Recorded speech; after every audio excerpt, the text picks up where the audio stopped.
Hello everyone, welcome to the Street Crime UK YouTube channel. Thank you for joining us. Please don't forget to like, share and subscribe for more exciting true crime content. Today we look at a county lines drug dealing couple that have been jailed for exploiting vulnerable young men in the supply of heroin and crack cocaine throughout Devon and Cornwall, including Penzance. Itman Ismail, 28 from Stratford, and Omorie Nixon, 20 from Ilford, were convicted of 3 counts of human trafficking, involving 4 youths between December 2019 and March 2020, having pleaded guilty to the offences. Mr Nixon was also convicted of conspiracy to supply Class A drugs, heroin and crack cocaine. Mr Nixon was sentenced to 7 years and 10 months in prison, and Miss Ismail was sentenced to 4 years in prison. Miss Ismail and Mr Nixon were convicted at Exeter Crown Court on the 2nd of December following an 11-month investigation by officers from the Devon and Cornwall Police Torquay Criminal Investigation Department, which began on the 24th of January 2020. They were sentenced Thursday the 28th of January at Exeter Crown Court. The investigation represents the first county lines linked human trafficking case to lead to a conviction in Devon and Cornwall. The defendant's conspiracy to supply Class A drugs in the Devon and Cornwall from London ran from the 16th of December 2019 to the 13th of March 2020. During this time, Mr Nixon and Miss Ismail, who were in a relationship, made numerous trips from London to Devon and Cornwall. Vulnerable youths were transported in on these trips used to carry heroin and cocaine inside their bodies. Police found 2 of the boys to be carrying large amounts of heroin and crack cocaine inside their rectum. One of the teenagers had 80 wraps, 10.8 grams of crack cocaine, and 49 wraps, 5 grams of heroin inside of him, totaling 1,290 pounds, while the other was found to have 39 wraps, 6.12 grams of crack cocaine, and 23 wraps, 2.28 grams of heroin, totaling 1,100 pounds inside of him. Forensic toxicologists ruled that if the packages inside the boys had split, they could have died. 3 out of the 4 youths had been assigned as high-risk missing children at the time they were located by police. Miss Ismail was employed as a deputy manager with a care group in London which supported vulnerable young adults between 2017 and early 2020. She had a preference to working with boys and was assigned as a key worker to Mr Nixon in December 2018. Miss Ismail and Mr Nixon came to the attention of Devon and Cornwall police officers on the 22nd of January 2020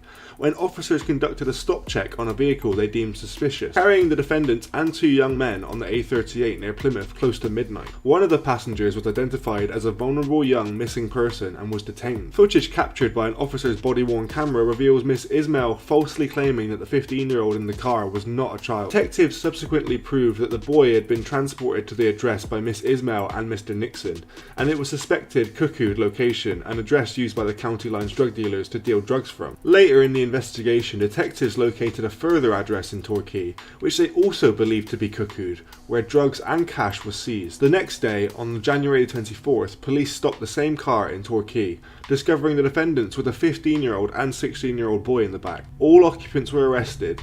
It was at this point that drugs were discovered inside the 2 teenagers. The defendants were bailed and the investigation continued. Detectives discovered Miss Ismail and Mr Nixon's repeated use of at least 7 different hire cars, costing around £3,400 for journeys between the capital and the West Country, with Miss Ismail clocking up almost 11,000 miles in 4 months between December and March. The internal dash camera inside one of the cars was found to have been covered over with a sticker to conceal the activity of the occupants. Their trips to the West Country involved prolonged stays at Airbnbs in Plymouth and Plympton, totaling around £3,000 in 4 months. Their complex jigsaw investigation led detectives to also tracing mobile phones used by the defendants and the young men to the journeys made. On the 12th of March, Miss Ismail and Mr Nixon were arrested in a hire car in Sidcup, London, after the detectives had secured evidence of the pair's involvement in the county lines drug trafficking. They were remanded in custody. The investigation team was assisted by officers from Operation Orochi, a special crime group in the Metropolitan Police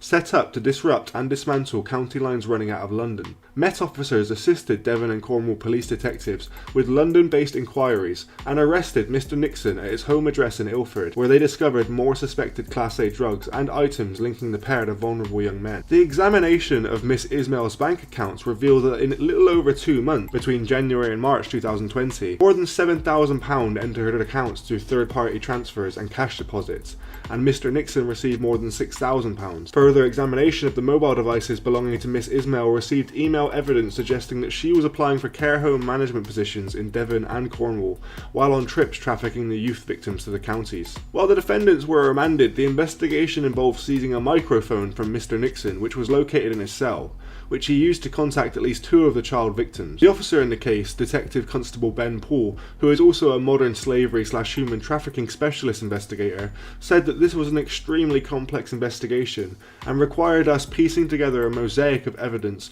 which would prove that Mr. Nixon and Miss Ismail were linked to a number of different youth victims and isolated incidents. Early on, we recognised the warning signs indicating that young people involved may be the victims of human trafficking. Evidence showed that Mr. Nixon and Miss Ismail arranged and facilitated the travel and accommodation of each vulnerable youth victim, and these youths were being exploited and being used to carry and deal Class A drugs. The jigsaw of evidence was pulled together through the collaborative working of a number of different specialist and expert teams within the police. The supply of Class A drugs on the street of Devon and Cornwall has a massively detrimental effect on the community. This type of criminal activity and exploitation puts the lives of vulnerable youths being used at serious risk. I hope that these convictions will send a message to organised crime groups and individuals who are considering travelling to Devon and Cornwall to commit these types of crimes, that it will not be tolerated and robust action will be taken by the police. Legislation such as the Modern Slavery Act will be utilised to convict those responsible where the evidence supports those charges. This case is even more shocking due to the fact that Miss Ismail,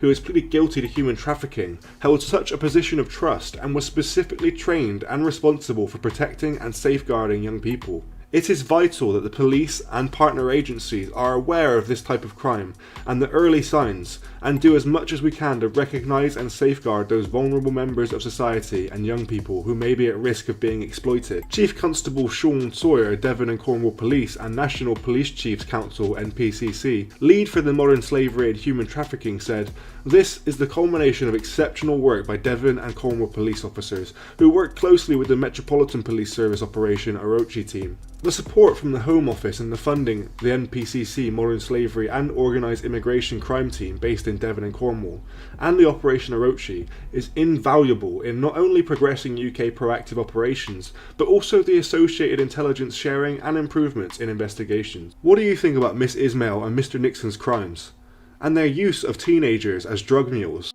Thanks for joining us today.